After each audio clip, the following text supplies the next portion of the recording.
커다란 숲 교우 여러분 잘 지내셨습니까? 더위가 많이 지나간 것 같습니다. 아침 저녁으로 좀 시원한 바람이 불어오는 것 같습니다. 오늘은 성령 강림 후 제 12번째 주일, 또 광복 76주년 기념일, 한반도 평화 통일 공동 기도 주일로 지키는 날입니다. 이 시간 두려워 말라, 걱정을 말라, 우리 찬양을 드리면서 우리의 마음을 주님께 내려놓으며 주님께 우리의 생각을 집중시키면서 예배하면서 나가겠습니다.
주 우리의 하나님, 우리를 구원하여 주십시오.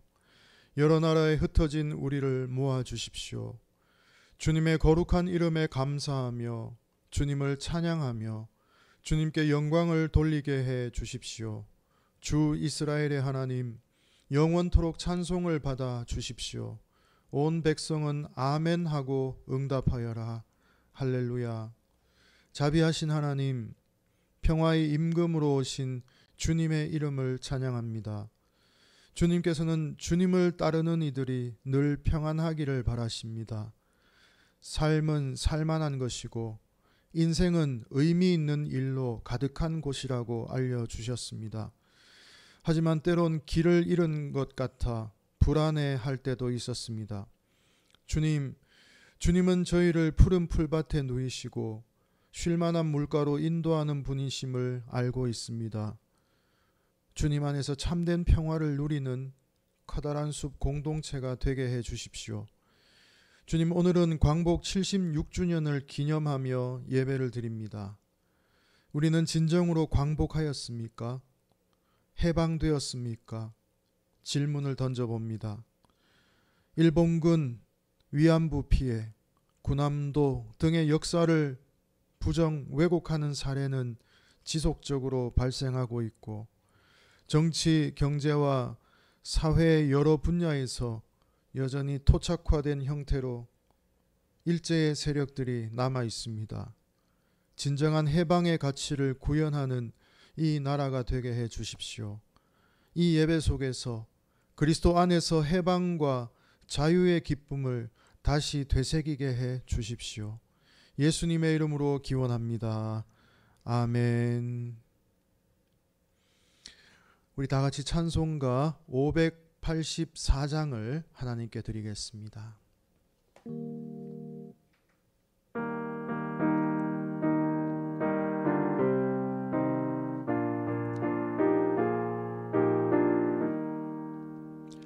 우리나라 지켜주신 하나님께 찬양하라.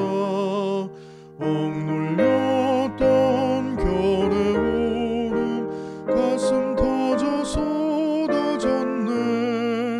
만세 소리 울린 그날 태양빛도 눈부셨네. 오랫동안 당한 고통 나 나라 찾은 그 감격을 대대후손 일깨워서 그 뜻을 전해주세. 북을 치고 나팔 불며 하나님께 찬양하라. 어깨에서 짐 벗기고 손발 푸시었네. 말과 글을 찾았으니 주의 은혜 고마워라. 오랫동안 당한 고통 나라 찾은 그 감격을 대대후손 일깨워서 그 뜻을 전해주세. 영원토록 지키시는 하나님께 찬양하라. 좌와 우상 몰아내고 믿음으로 하나 되어 순교자들 본받아서 주를 위해 일을 하세. 오랫동안 당한 고통 나라 찾은 그 감격을 대대후손 일깨워서 그 뜻을 전해주세. 사랑으로 복 주시는 하나님께 찬양하라. 이 나라를 살리신 뜻 세계 만민 위함일세. 기쁜 소식 전파하라. 지상 명령 준행하세. 오랫동안 당한 고통 나라 찾은 그 감격을 대대후손 일깨워서 그 뜻을 전해주세. 아멘. 이 시간에는 공동기도 시간입니다. 오늘 공동기도는 2021년 평화통일 남북 공동기도문 최종본을 가지고 우리 함께 교우님들과 함께 이 기도를 드리겠습니다. 주보에 나와 있습니다. 주보를 참조하시면서 함께 한 목소리로 기도하겠습니다. 주님, 우리는 이 땅을 사랑합니다. 북과 남, 남과 북의 민이 자신들의 고유한 역사를 일구어온 터전, 울고 웃던 삶의 모든 기록이 아로 새겨진 대지, 이 땅 한반도를 사랑합니다. 그러나 주님, 이 땅 한반도가 신음하고 있습니다. 채 아물지 않은 분단의 상처 때문입니다. 둘로 나눠진 민족은 서로를 미워하며 수십 년을 허비해 왔습니다. 이념이 달라 그어놓은 물리적 경계가 이 땅을 전쟁과 폭력으로 몰아넣었습니다. 내면에 좁히기 힘든 간극을 만들었습니다. 이 땅의 갈등과 분열을 먹이 삼아 기생하는 이들이 평화를 향한 발걸음을 막아서고 있습니다. 한반도를 둘러싼 주변국들의 긴장관계는 종식되지 않고 고스란히 민의 삶에 무거운 짐을 지우고 있습니다. 그러니 주님, 우리의 울부짖음을 들어주십시오. 분단의 상처가 회복되기를 간절히 원합니다. 서로를 미워하며 비난하기를 멈추고 그 자리에 평화와 공존의 씨앗을 심게 하옵소서. 이념이 그은 경계와 내면의 간극이 그리스도의 사랑으로 해소되게 하옵소서. 평화를 막아서는 모든 이들의 욕망이 무너지게 하옵소서. 안보의 이름으로 행하는 군사훈련을 멈춤으로 더 이상 이 땅 한반도가 전쟁과 폭력의 광풍에 휘말리지 않게 하옵소서. 더불어 주님, 북과 남과 북의 교회가 화해와 평화의 소명에 앞장서게 하옵소서. 그리스도인들이 자신의 유익을 구하는 신앙이 아니라 분단의 상처를 치유하기 위해 기도하며 헌신하는 화해의 신앙을 추구하게 하옵소서. 북과 남과 북의 하나됨을 위해 그리스도인들이 마땅히 행할 바를 알게 하시고 주님의 능력에 힘입어 결단하고 실천하게 하옵소서. 평화의 주님, 광복 76주년을 맞이한 오늘 진정한 해방을 성취하기 위해 북남, 남북 통일의 불씨를 살리려고 합니다. 한반도의 평화와 공존은 선택이 아니라 반드시 성취되어야 할 그리스도인의 소명임을 고백합니다. 비록 분단의 철조망이 북과 남과 북의 그리스도인들을 갈라놓았으나 주님 안에서 우리의 영과 마음이 연결되어 있음을 기억하며 이 땅의 평화를 위한 고난의 먼 길을 함께 걸어가게 하옵소서. 다 함께 침묵으로 잠시 기도드리겠습니다.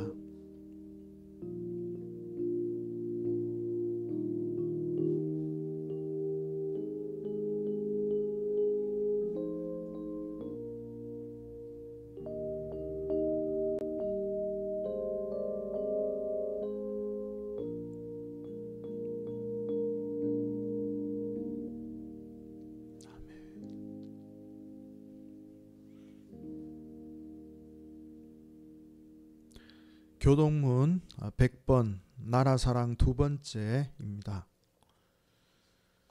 교동문 100번 나라사랑 두 번째 교동문을 함께 교독하겠습니다.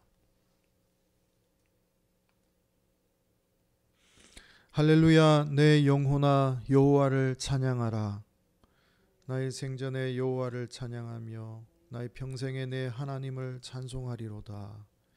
귀인들을 의지하지 말며 도울 힘이 없는 인생도 의지하지 말지니 끊어지면 흙으로 돌아가서 그날에 그의 생명이 소멸하리로다. 야곱의 하나님을 자기의 도움으로 삼으며 여호와 자기 하나님에게 자기의 소망을 두는 자는 복이 있도다. 여호와는 천지와 바다와 그 중에 만물을 지으시며 영원히 진실함을 지키시며 심판하시며 줄인 자들에게 먹을 것을 주시는 이시로다. 여호와께서는 갇힌 자들에게 자유를 주시는도다. 여호와께서 맹인들의 눈을 여시며 여호와께서 비굴한 자들을 일으키시며 여호와께서 의인들을 사랑하시며 여호와께서 나그네들을 보호하시며 고아와 과부를 붙드시고 악인들의 길은 굽게 하시는도다. 아멘. 우리 찬송가 우리 주보에 있는 우리 함께 걸어요 라는 복음성가로 함께 나누겠습니다.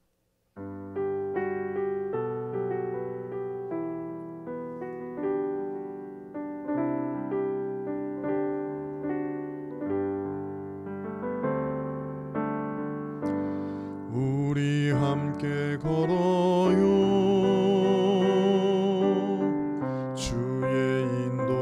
심 따라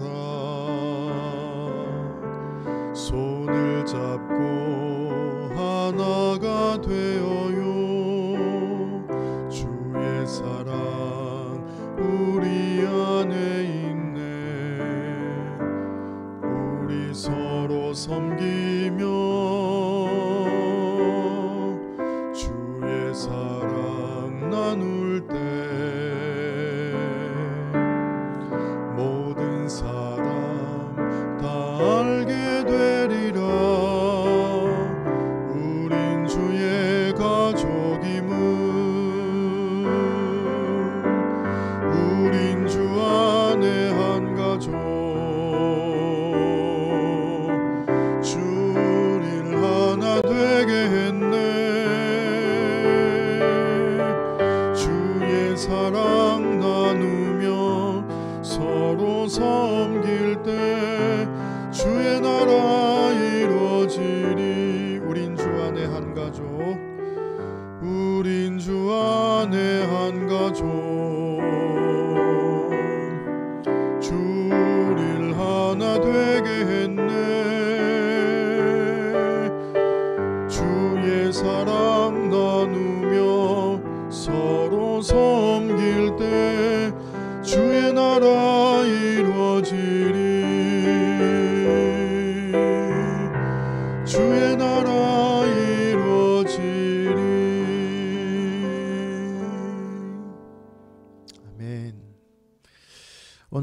주신 하나님의 말씀은 요한복음 6장 51절부터 58절까지 말씀입니다.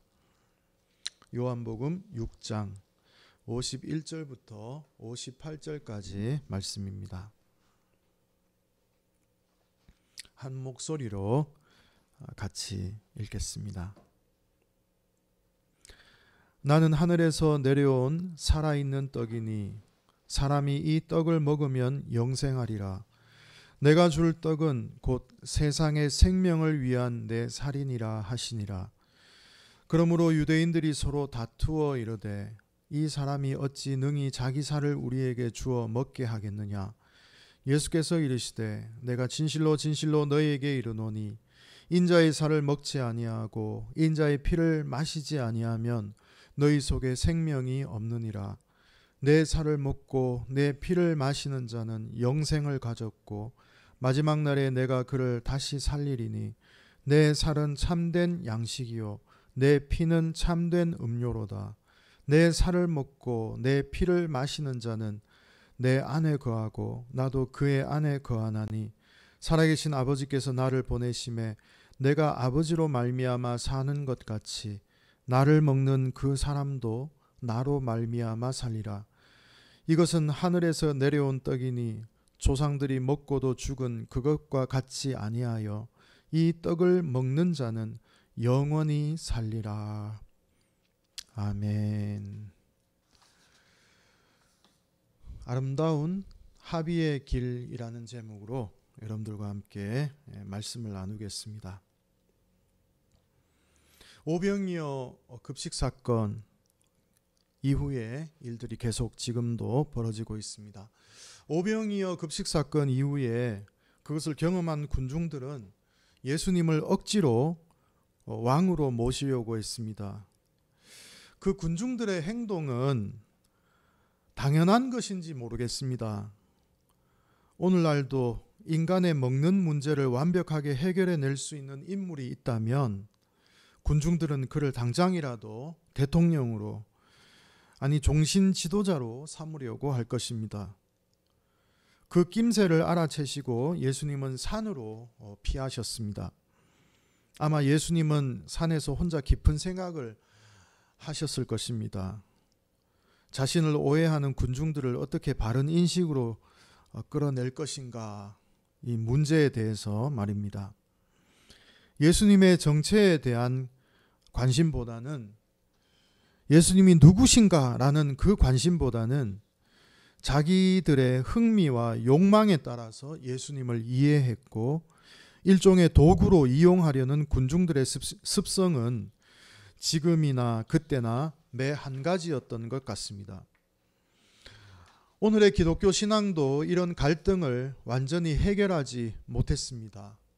기독교 신앙의 본질에 천착하기보다는 교회는 자주 인간의 욕구에 부응하는 것에 치우쳐 있었습니다. 이런 세속적 흐름에서 우리도 예수님처럼 잠깐 피해야 할 때도 있습니다.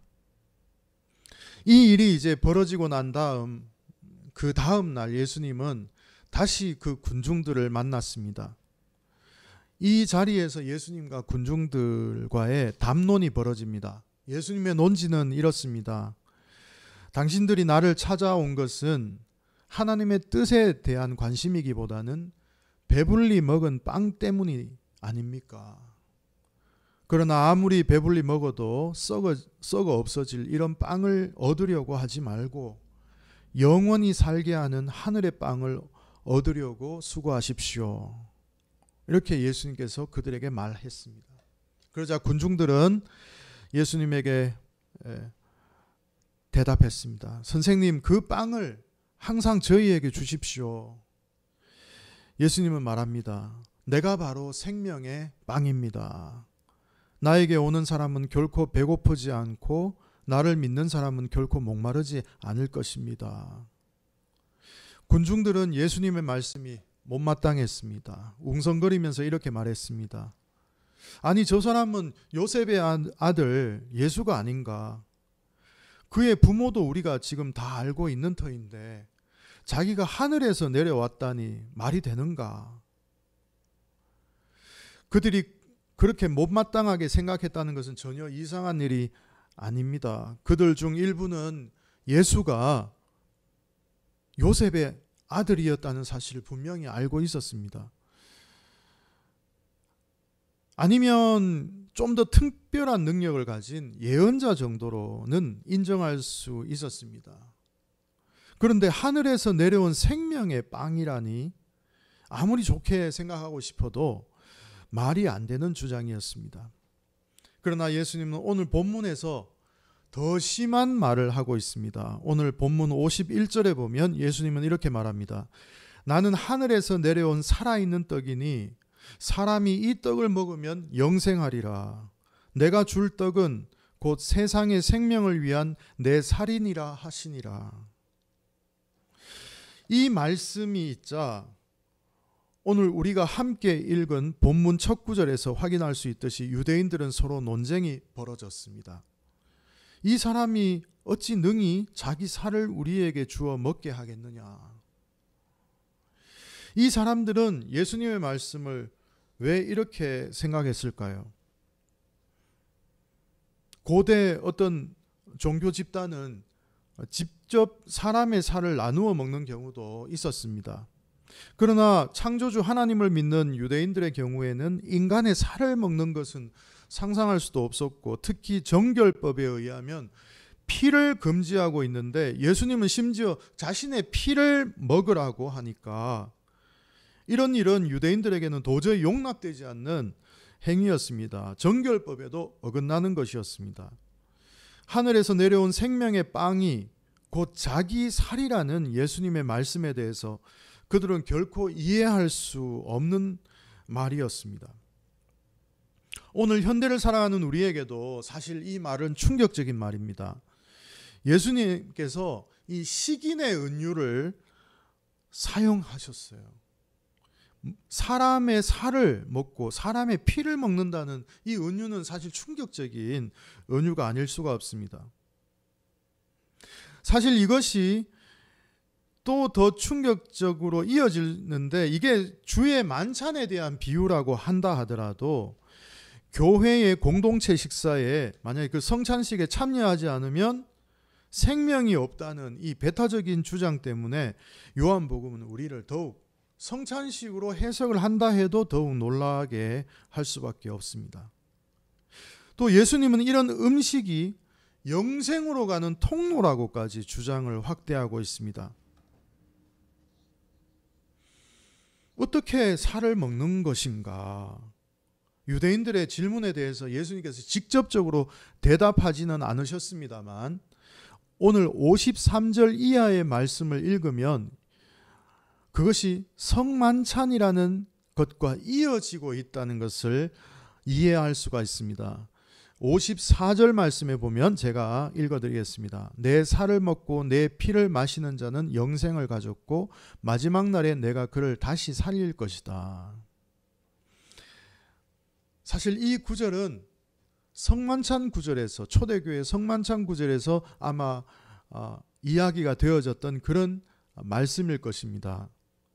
그러니까 예수님이 직접 하신 말씀일 수도 있고 또 그 직접 하신 말씀을 성만찬에 인용했던 말씀입니다. 그러니까 예수님께서 직접 하신 말씀이 있었고 그것이 이제 문서화되기 전에 기독교 공동체 속에서 구전이 있었고 거기에다가 기독교 초기 공동체에, 그러니까 요한 공동체겠죠. 그런 요한 공동체와 같은 기독교 초기 공동체의 성만찬 전승하고 결합이 되어가지고 오늘 본문이 형성되었다라고 생각하면 될 것 같습니다. 비록 시기적으로 달라요. 예수님께서 말씀을 하신 것이 있고 내 살과 내 피라는 말씀이 있었고 또 그 이후에 기독교 공동체가 이제 형성이 되면서 성만찬이 있었겠죠. 이 두 가지가 결합되면서 오늘 이 복음서의 말씀이 완성이 됐다는 것이죠. 결합은 되었지만 실체적 진실의 일관성을 유지하고 있다는 것이 중요합니다. 그래서 이 말씀이 사실 중요하죠. 초기 공동체에서 시행되던 성만찬 요소가 요소에 예수님의 말씀이 담겨져 있었던 것입니다. 아니면 성만찬 의식 속에 생명의 양식이라는 예수님의 가르침이 들어오게 된 것이죠. 여러분,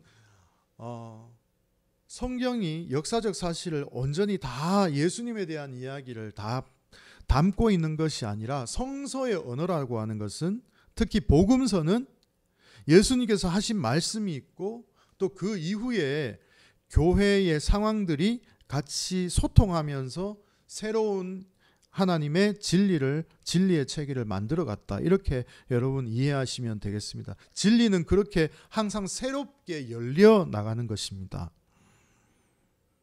이제 우리는 좀 더 분명하게 이제 질문을 좀 던져야 돼요. 이제 그 예수님께서 살을 먹고 피를 마시는 이 말씀이 성만찬 전승과 이제 이어지게 되었다는 것까지는 이해를 했습니다. 그러면 좀 더 분명하게 질문을 던집니다. 예수님의 살을 먹고 피를 마시는 사람은 영원한 생명을 얻는다는 이 말씀은 무슨 뜻일까요? 유대인들이 볼 때 하나님이 자신들의 생명을 보장해 준다는 가장 확실한 역사적 증거는 광야의 만나 사건이었습니다. 생존에 대해서 아무런 대비 없이 애굽을 탈출한 이들 유대인들에게 당장 생명을 이어갈 먹거리 문제는 아주 절박했을 것입니다. 그때 하나님은 그들에게 만나와 메추라기를 허락하셨고 적당하게 마실 물도 허락하셨습니다. 특히 만나는 하나님을 신뢰할 만한 가장 대표적인 증거였습니다. 그러나 예수님은 58절에서 이렇게 말씀하셨습니다. 이것은 하늘에서 내려온 떡이니 조상들이 먹고도 죽은 그것과 같지 아니하다. 예수님은 여기에서도 강조합니다. 제가 지난주에도 말씀드렸는데요. 너희들의 조상이 먹었던 그 하늘에서 내려온 그 만나조차도 먹고 조상들이 죽었다는 것입니다. 유대인들이 예수님을 온전히 인식할 수 없었던 그 한계의 이유는 그들은 육체적인 삶 그것만을 절대적으로 보았다는 데 있었습니다. 이런 생각에 갇혀 있는 사람들에게 예수님의 살, 즉 예수님에게 받기를 기대하는 것은 양이나 소처럼 우리의 실제적인 먹거리에 불과한 것입니다. 이런 먹거리는 아무리 맛있게 먹어도 결국 우리는 죽습니다. 영원하고 온전한 생명과는 거리가 먼 것입니다. 오늘 생명에 대한 우리의 인식도 2000년 전 예수님과 논쟁하고 있었던 유대인 군중과 별로 다르지 않습니다. 낮은 단계의 생명의 의미만을 절대화하는 이런 추세는 옛날에 비해서 사실 오늘날 더욱 강해졌습니다. 생존 자체가 위기에 처해 있는 이 팬데믹 시대에 먹고 사는 일, 돈 버는 일에 힘을 쏟는 것은 그런대로 이해가 갑니다마는 생존의 문제가 어느 정도 해결되었음에도 불구하고 물질의 소유에 대해서 삶의 영향을 온전히 쏟아버리는 것은 너무나 안타까운 일입니다. 내년 대선을 앞두고 앞으로 아마 경제 문제에 대한 격렬한 토론이 이어질 텐데요. 아마도 당장 눈앞에 보이는 근시안적인 문제들에 집중하게 될 것이고 모든 사람들 속에 있는 생명의 존엄에 대한 이해와 논의들은 뒷전으로 밀릴 것이 분명합니다. 사람과 환경을 포함한 온 세계의 풍성한 생명을 회복하기 위해서는 경제적인 논리에 역행하는 것까지 수용할 수 있어야 합니다. 무한성장이라는 경제의 일반적인 원칙이 성장을 멈추게 하거나 성장을 후퇴로 하는 것까지도 바뀔 수 있다는 것을 우리는 받아들여야 하는 시대를 살아가고 있습니다. 우리가 생명을 낮은 수준에서만 생각하고 있는 한 우리는 결코 영원한 생명을 이해할 수 없을 뿐만 아니라 영원한 생명을 함께 나누는 가치에 참여할 수도 없습니다. 생명을 낮은 수준에서 생각하면 기껏해야 약간 건강하게 살거나 좀 좋은 식사를 하거나 약간 세련된 방식으로 살아가는 것들, 이런 것들에 관심을 가지게 될 것입니다. 또한 어떤 이들은 질 좋은 빵을 더 많이, 더 빨리 확보하기 위해서 전쟁을 일으킬지도 모릅니다. 왜냐하면 그런 방식으로라도 질 좋은 빵을 확보하는 것을 생명이라고 생각하거나 최선이라고 생각하기 때문입니다. 그것이 오늘날 대부분이 생각하는 생명에 대한 낮은 인식 수준입니다. 예수님은 그런 생각을 고쳐주시기 위해 산에서 다시 내려오셔서 영원한 생명에 대해서 그들과 담론을 나누고 있습니다. 내 살을 먹고 내 피를 마시는 사람은 영원한 생명을 누릴 것이며 내가 마지막 날에 그를 살릴 것이라고 말씀하십니다. 기독교 본질의 토대는 예수님을 믿으면 영원한 생명을 얻는다는 선명한 명제에 놓여 있습니다. 오늘 기독교 공동체는 이 사실을 증명하는 데 모든 힘을 경주해야만 할 것입니다. 이것을 증명하기에 앞서서 우리는 먼저 성경이 말하는 생명이 무엇인가에 대해서 생각해야 합니다. 우선 56절과 57절을 함께 읽어보겠습니다. 성경 56절과 57절을 함께 읽어보겠습니다. 내 살을 먹고 내 피를 마시는 자는 내 안에 거하고 나도 그의 안에 거하나니 살아계신 아버지께서 나를 보내심에 내가 아버지로 말미암아 사는 것 같이 나를 먹는 그 사람도 나로 말미암아 살리라. 여기에서 예수님은 예수님 자신을 먹어야 우리가 산다고 말씀하십니다. 예수님을 먹는다는 표현이 경박하기는 하지만 그것은 곧 우리가 예수님과 하나가 된다는 뜻입니다. 참된 생명을 얻으려면 참된 생명과 연결되어야 한다는 말씀입니다. 그런데 이렇게 영원한 생명을 얻은 예수님이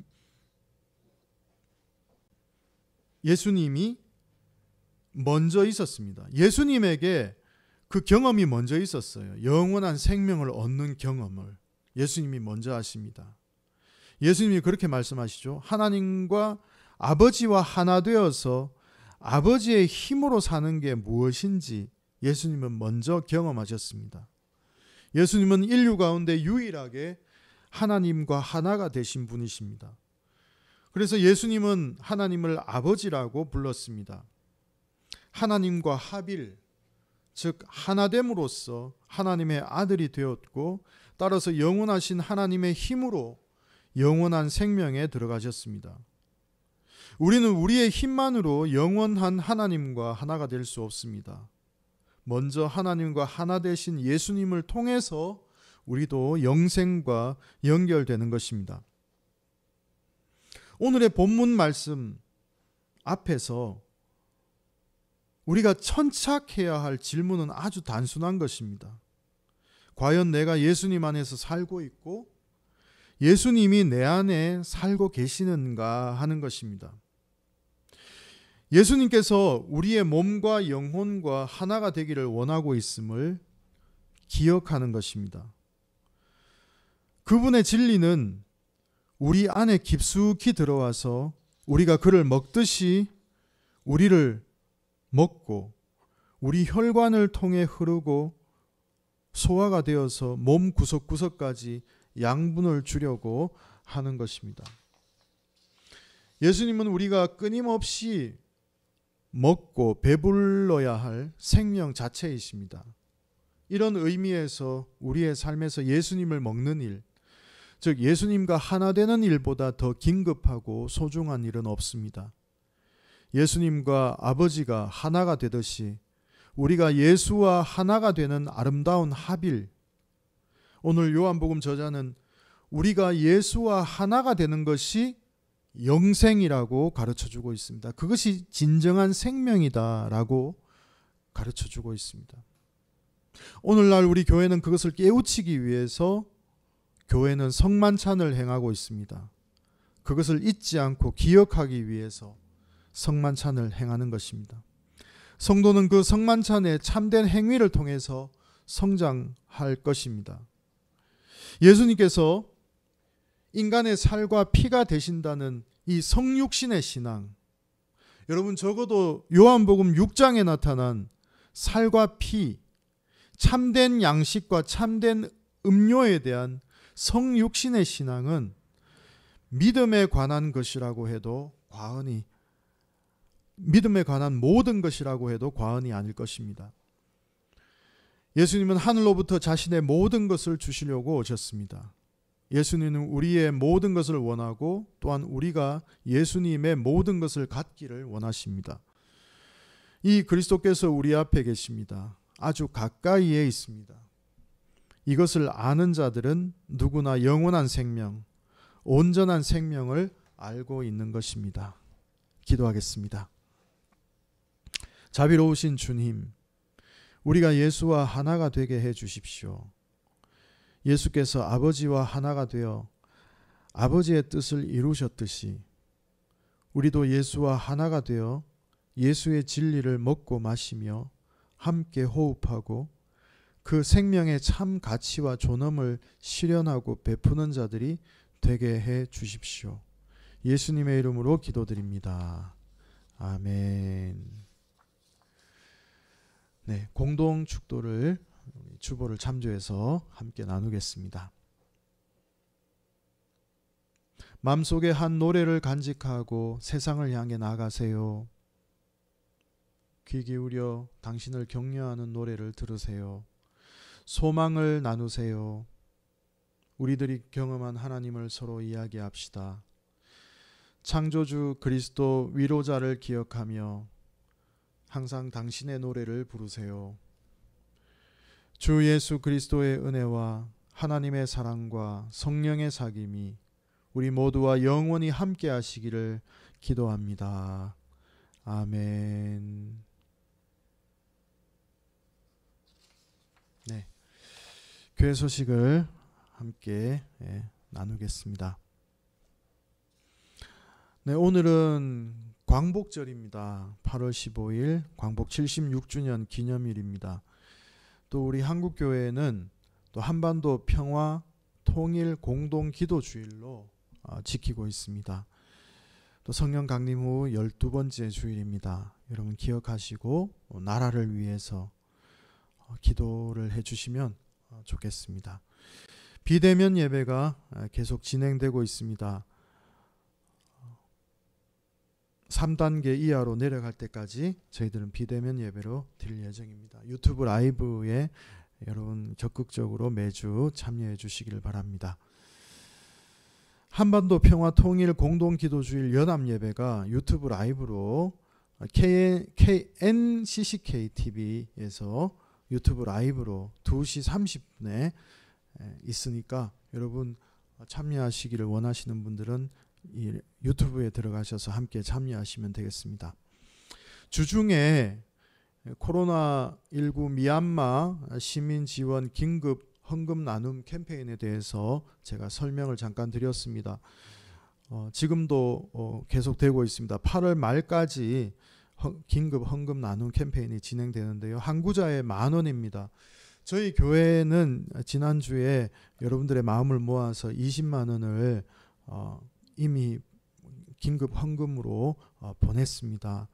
미얀마는 지금 감염병으로 수많은 사람들이 죽어가고 있습니다. 치료도 못 받고 그냥 던져진 채 죽어가고 있습니다. 또 군부 통제하에 있기 때문에 무방비 상태로 거리에서 막연하게 앓다가 죽어가고 있는 그런 상황입니다.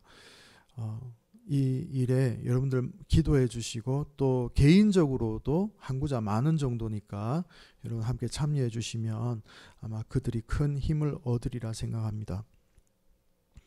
신약 정독 우리 함께 하고 있는데요. 벌써 우리 마가복음 끝나고 누가복음 읽고 있습니다. 여러분 많이 참여하셔서 여러분 개인적으로 영성이 깊어지는 귀한 시간이 되었으면 좋겠습니다. 8월 추천도서 있습니다. 여러분 이 책 꼭 읽으시고 9월달 독서회 때 우리 함께 나누기를 원합니다. 다른 주보 광고는 참조하시면 되겠습니다. 이번 한 주간도 여러분 잘 지내시고 늘 평안하시기를 바랍니다. 네, 박수로 마치겠습니다. 감사합니다. 안녕히 계십시오.